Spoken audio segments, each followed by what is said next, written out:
Hello, everybody, and welcome to the Business Spotlight Series. My name is Mark McNulty, president of Action Coach Bluegrass in Southern Indiana.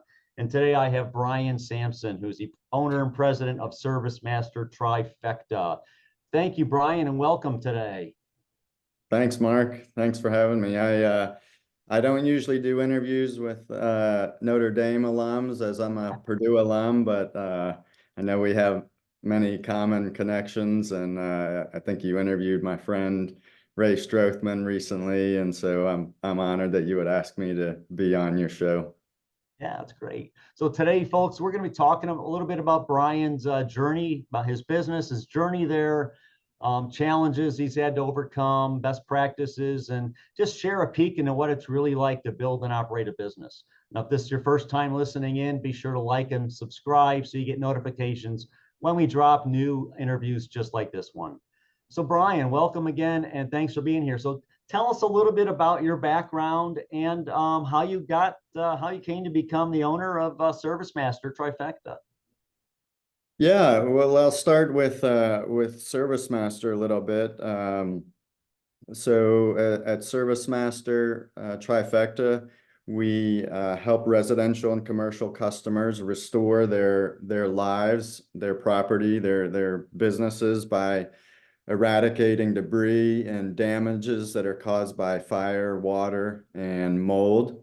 I acquired 3 ServiceMaster franchises in 2018, 2 in the Louisville area, 1 in Nashville, and these businesses have been operating as far back as 40 years, at least in the Louisville area, but I've owned since 2018, so I'm almost 6 years in, and before this, I worked in corporate America. I started my career at GE here in Louisville, and I was an engineer at Purdue when I started with GE, and primarily worked in the supply chain for GE. Went back to get an MBA at Harvard Business School after a couple of years of working, and then I got into the oil and gas business, and really learned a lot in that business.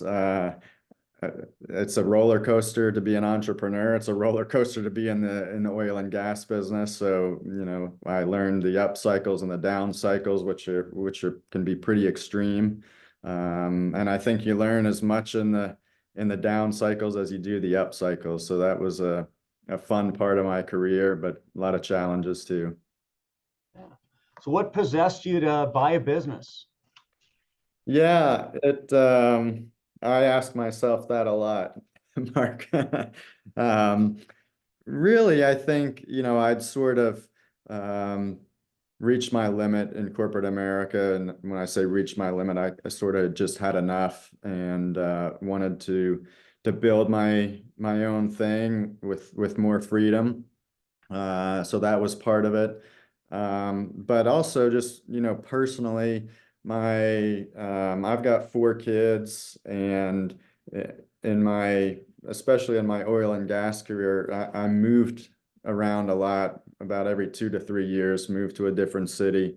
My wife was great. She made it really into an adventure for the kids that each new city had its own fun things. But we said, when our kids get to sort of the middle school age, that needs to stop. We need to put some roots down in one place. And so buying a business was part of that as well. And we said, we want to come back to Louisville. We want to live here. We want to put our roots down here. And when you own a business, you're really pretty rooted. Yeah. So tell our listeners a little bit about your role. You've got 3 franchises, you've got 3 units. So what's your role in the company? Yeah, so we run our business on the entrepreneurial operating system. So I'm the visionary, is my title, or it's what I do. Come up with 20 new ideas every day. Develop and manage big relationships throughout the company. Culture is a big part of my responsibility in developing that and making sure that we're pure to that. Those are the main things that I do, and then I work side by side with an integrator. Wes Walker is my integrator, and he really runs the day to day for us at ServiceMaster.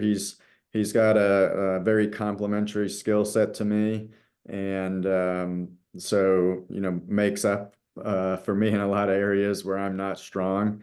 And it's a great feeling to have someone like Wes at my side and to be able to work with him every day.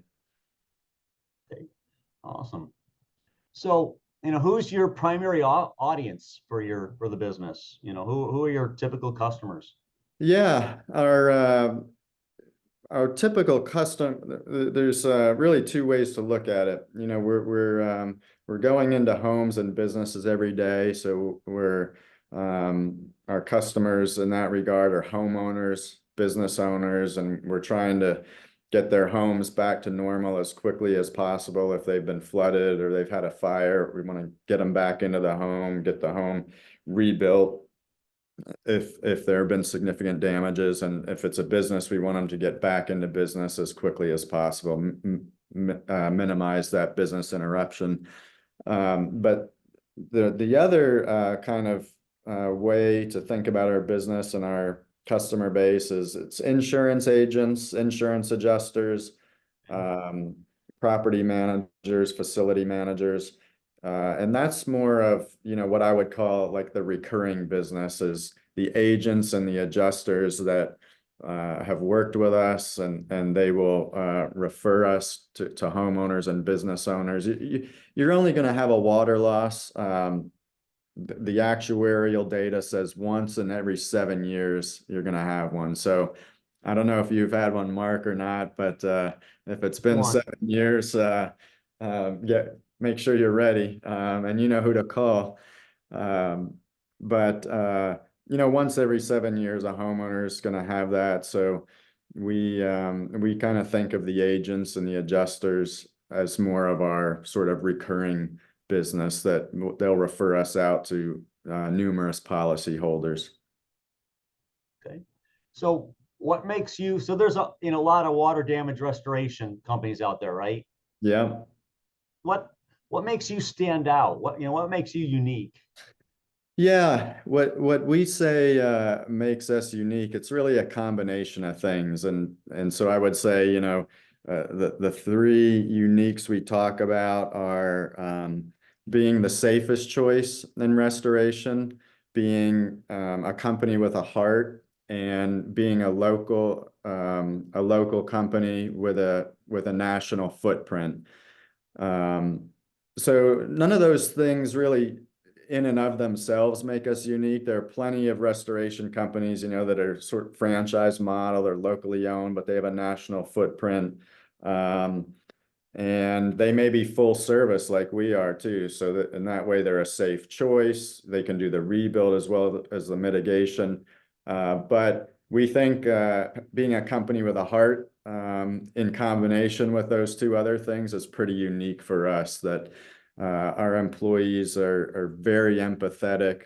We understand that, this is maybe one of the most traumatic things that a person has ever been through, if not the most. It's definitely a traumatic experience to be, have your home, most likely your most valuable asset, be in a state where you wonder if it's ever going to be the same again. So we say those three things: being the safest choice, being a company with a heart, and then the local presence with the national footprint where we can call in additional help if we need for large scale events.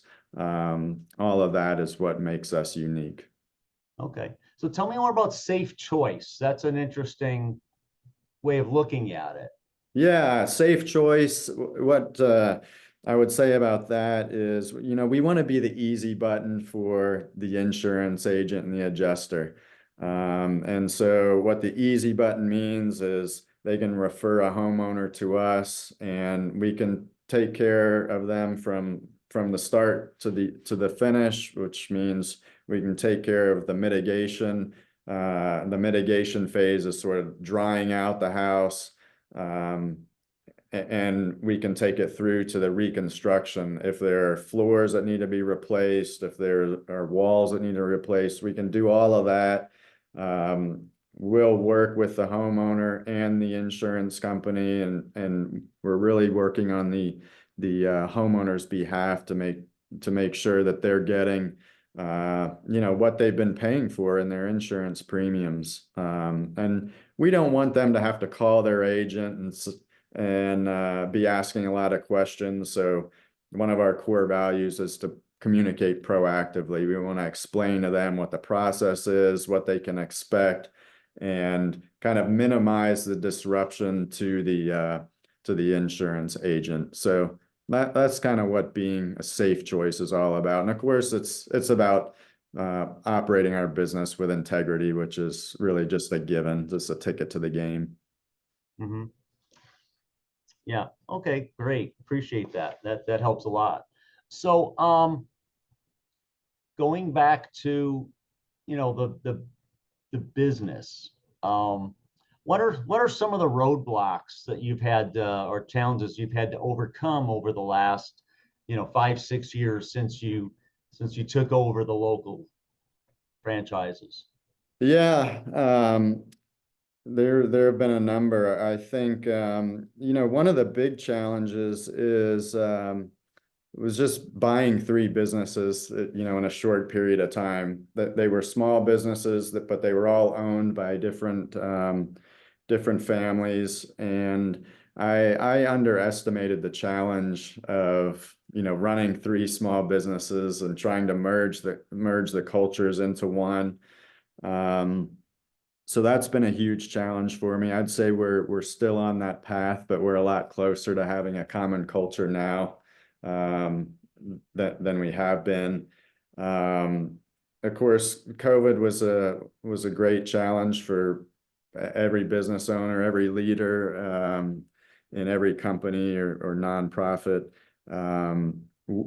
It was we had a lot of business during COVID because it sort of highlighted the importance of clean workspaces and clean environments. And of course, our core business of homes being flooded or homes catching on fire, that didn't really go away. It's sort of agnostic, and so it was a good time for us from a business perspective, but we had to navigate the things that everyone else had to navigate, which was workforce challenges and making sure all our people stayed healthy. The hiring environment was very difficult. So I'm probably not saying anything that most of your listeners didn't experience during that time, but it certainly was an interesting time to be a business owner. But I would say, yeah, the culture piece has been really a tough one. So let me ask a little bit about that culture, because that was the one thing that I had in my mind, is like, buying 3 and then trying to merge them all into one. So what was that? What are some things that you had to do to work through that, to kind of take 3 unique cultures into one, especially one Yeah, that's remote? yeah. Well, I think one of the things that I've learned or have had reinforced for me is the importance of getting wrong people out of the business very, very quickly. And that, I think in the beginning that was very difficult for me. I was operating quite a bit out of fear, not knowing the business, the industry. I didn't know in a small business, it's not like working at GE where you had a big bench that you could draw from if you needed to move on from someone. So but I think when you figure out that someone is not the right fit, getting them out as soon as possible is one of the most important things to do for culture, for a positive workplace, for productivity for everybody. So that's one thing that I would say. The other thing, and I love Cotter's book about leading change. If you've ever read that, it's kind of a classic book, but finding that sort of, I think he calls it a guiding coalition. So finding people that can be sort of culture warriors in the different businesses and the different locations has been really important for me as well.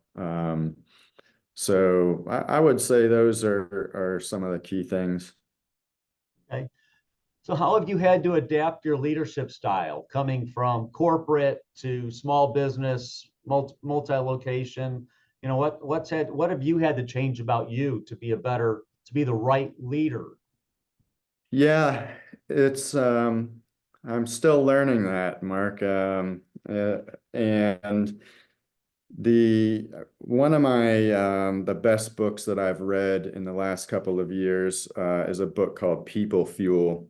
And People Fuel talks about what they call relational nutrients. So, if you think about sort of your physical body, if you don't get enough iron, you're going to become anemic. Or if you don't have enough calcium, you're going to have problems with your bone density. I think we fall into a trap or a mindset as business leaders, and especially business owners, about how much we have to give and pour into people, which we do. It's very, very important. But you can only give what you've received. And so you need to put people around you that can provide you with relational nutrients. And by you, I'm talking about me. I need to have people around me that, are encouraging me or challenging me, showing, a good balance of kind of grace and truth. And so I think I've just learned the importance of having, a coach like you to be able to talk to. In my case, I have even a therapist. I like to call her an executive coach, but she's a therapist. And I'm a big fan. I think it's really important to just, fueling myself mentally. You can't really go on a retreat and, get pumped up about your leadership and, be feeding into people every day without, getting the nutrients yourself on a regular basis.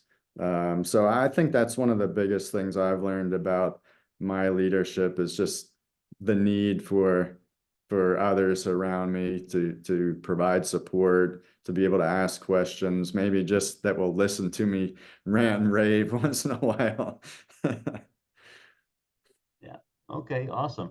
So, um, so real quick about your team. So, as you mentioned, like during COVID, it was hard hiring. So, what's been your approach to finding great team members, and then even more importantly, is retaining great team members?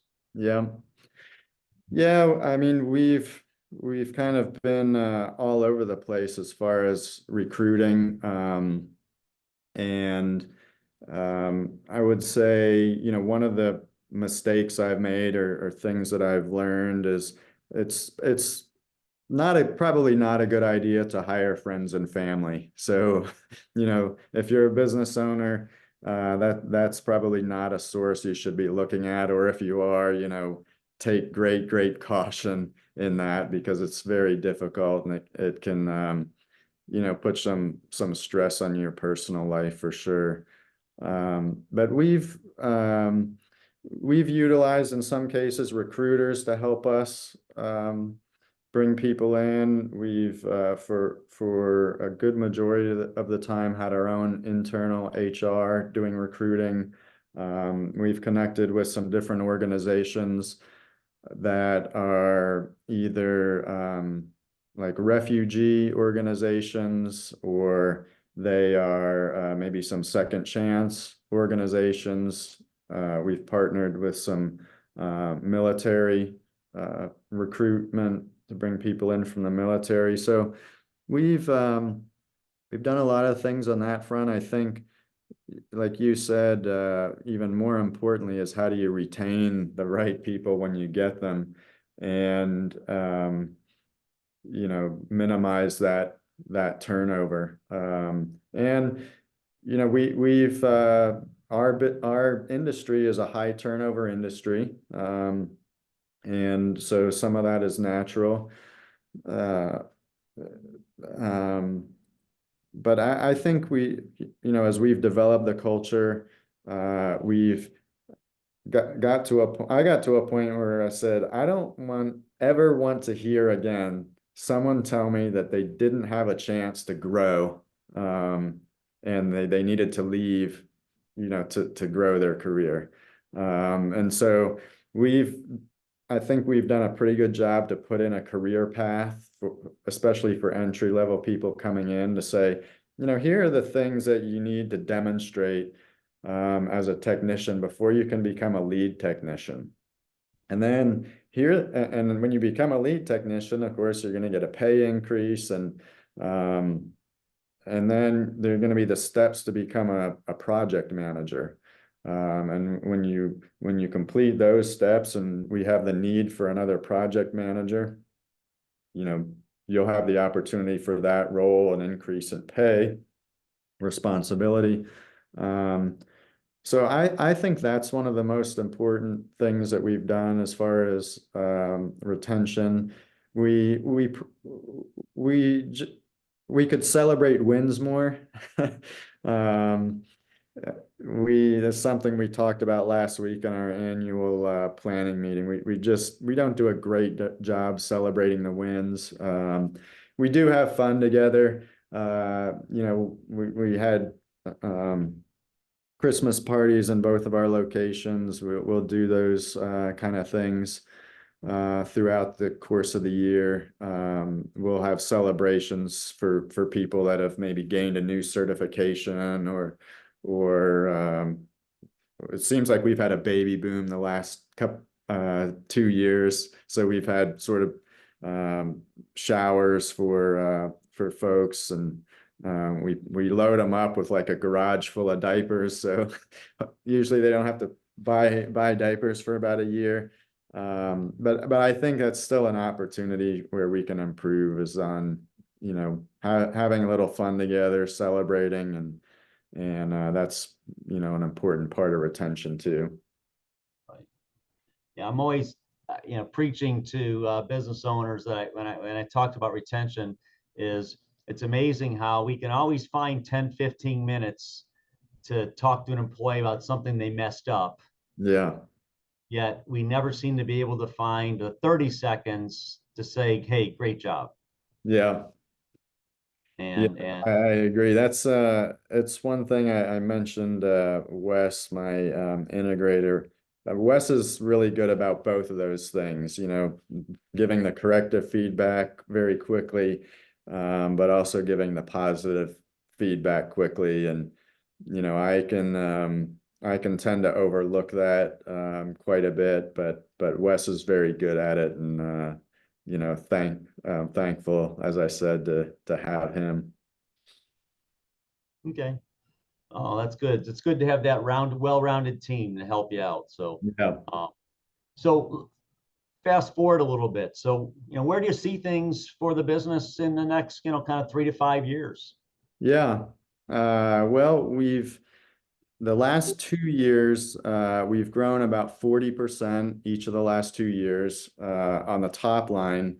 But all of our growth hasn't been profitable. So I think, we sort of got out ahead of our skis a little bit, is what one way you might describe it. So we're focused on building out our processes so that our growth can be a little bit more under control. It can be more repeatable. We have some additional territories that we would like to move into as part of our growth. And we just need to nail the processes, document them, simplify them, make sure that everyone's following them as part of our growth. So that's going to be a really, really big key for us this year. And then I think it opens the door for us to really expand our business in a big way, both territorial wise and even organically in the markets we're in, just having more repeatable processes. And we think one example, Mark, is where we can grow. We've grown a pretty sizable construction business, so sort of the second half of the mitigation, the reconstruction. We didn't have that in Nashville at all when I bought the business. We had a small construction business here. We've grown it to where the last couple of years we've been in the top 10 in Louisville in the book a list, as a remodeler, they classify us in there. But we think we can triple that business in the next 2 years. There's just a lot of opportunity for us to convert jobs. They're warm leads for us. And like I told you before, we want to make it easy for these homeowners and be able to see them from start to finish rather than have them, hand off that work to another local contractor. Okay, awesome. Great. Well, we've certainly covered a lot today in short 20 minutes. So now I've got kind of just a last few questions for you here. They're just kind of quick off the top of your head answers, and then we'll close it out. So first question is, so what's the key to success for you? The key is having great people around you. And as I've mentioned a couple of times, I have some great ones around me. We have a number of people in our business that I refer to them as ride or die ServiceMaster. And I'm thankful to have so many of those people that they're just passionate about what we do. They're passionate about being, part of this company, and there's no success without having that group of people. Okay. Awesome. So what's one piece of advice you would have for business owners? Well, I'd maybe repeat something I talked about before, related to the people fuel and having people around you that can sort of feed you. Again, we can only give, what we've received. And so you can't always be the source of, building up other people. You've got to be I don't know if this is a word, but a source E, where you're open to building other people up. And I'll admit, for me, Mark, that it was a little bit hard for me, whether it's arrogance or insecurity. I think we all have that.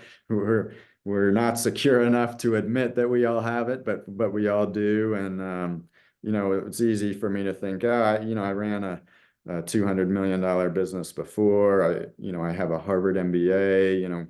I should be able to handle these kind of challenges, without much help. But that's just not the case.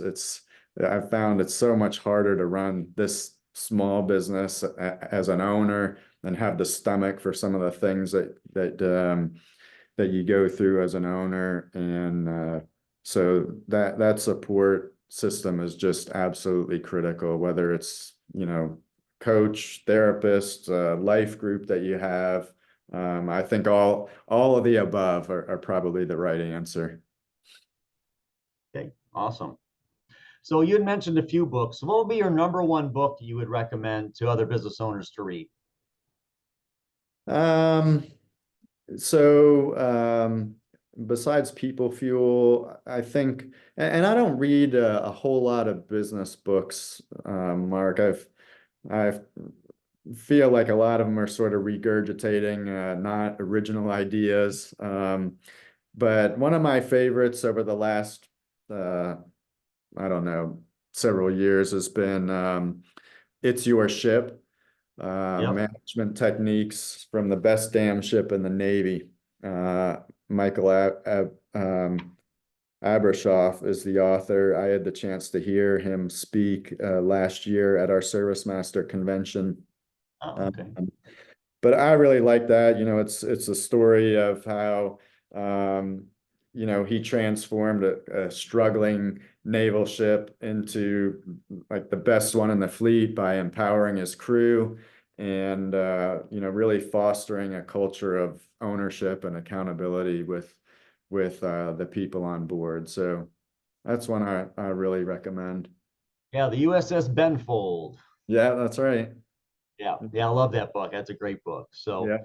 um, so last of these questions was, so if you had to choose, if I had a magic wand and you had to choose one area of your business for me to wave my magic wand over and immediately improve it, what would that be? Yeah. We just finished the year as an elite franchise in the ServiceMaster network. Means we're in the top 2%. So when you hear that, you may think, there's not that much you could improve if you're at that level. But I think the higher we climb up that list and the more we grow, the more things I realize that there are, that I'd love to sort of wave a magic wand. But I would go back to having our processes documented and simplified and make sure that we're training and that they're followed by all. Um, it's just, it's, I don't want to say it's easy to grow the top line, um, but it's easier to grow the top line than it is to grow profitability. And we we've got the right people. We don't necessarily have all the right processes to manage that growth. So if I could wave the magic wand, I'd love to have those processes in place like yesterday. And um, but we have a heavy focus on it this year, as I mentioned before. Mhm. Okay, awesome. All right, so really appreciate it. So my very last question for you today, Brian, Yeah. that's, so what is most inspiring to you today? Yeah, most inspiring to me. In what we do, what's inspiring to me is, and we openly talk about this, is to experience the emotion of excelling with customers and developing people. And Mhm. so I would focus on the developing people as most inspiring. And we've had some great stories in our company over the past couple years of, one example being this past year, we had a Cuban immigrant who, on his first day that he was eligible to be hired in the U.S., we hired him, had a party for him, and he's turned out to be our most versatile technician that we have. He's learned everything in the business. He feels an immense amount of gratitude. And so when I talk about growth, the reason we want to grow isn't, so I can build a house in Aspen. It's so that would be nice. But I want to be able to give people like Jose opportunities to come into our company and and just watch him grow. We had another person in our Nashville business, Chris. He started about the same time I bought the business as an entry-level technician. He went through a series of jobs to where he eventually ran our Nashville business. He's running our construction business there now, but I mean, he was living in a trailer in his parents' backyard when he joined our company. He's gone from that to building a dream house for his wife. He's expanded his family, and just to see stories like that is really inspiring. I think if you're a manager and you can't get excited about seeing someone develop like that and get a promotion, you probably shouldn't be a manager. Right. Yeah. Oh, that's incredible. That's great. Thank you for sharing that. Really appreciate it. Yeah. So thank you so much for your time today. Listeners and viewers, this has been Brian Sampson, owner, president of ServiceMaster Trifecta, Louisville and Nashville. And he's shared some amazing stuff with us. I encourage you to bookmark this and maybe watch it twice to get all the pieces, all the little pieces of advice and just brilliance that Brian shared with us today. And bookmark us as well so that you can get every single interview as we drop them, about one a week. And look forward to seeing you in the next episode. So thank you for your time again, Brian. This has been really great. Yeah. Thanks for having me, Mark. All right, thanks.